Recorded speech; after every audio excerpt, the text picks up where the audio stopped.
ઠાકોરજીની પ્રતિષ્ઠા મહોત્સવ છે.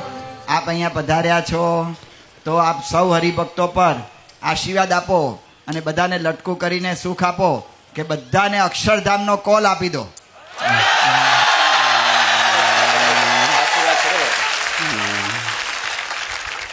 અને બધા જ હરિભક્તોના દેશકાળ સારા થાય. ઠાકોરજી સાક્ષાત બિરાજી ગયા એટલે દરેક હરિભક્તોના દેશકાળ સારા થાય એવા આશીર્વાદ બધા હરિભક્તોને આપો.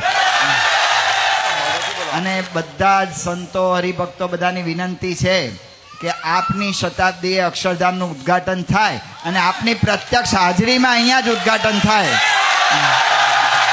પ્રમુખ સ્વામી મહારાજ શતાબ્દી મહોત્સવની જય સ્વામિનારાયણ. જય સ્વામિનારાયણ.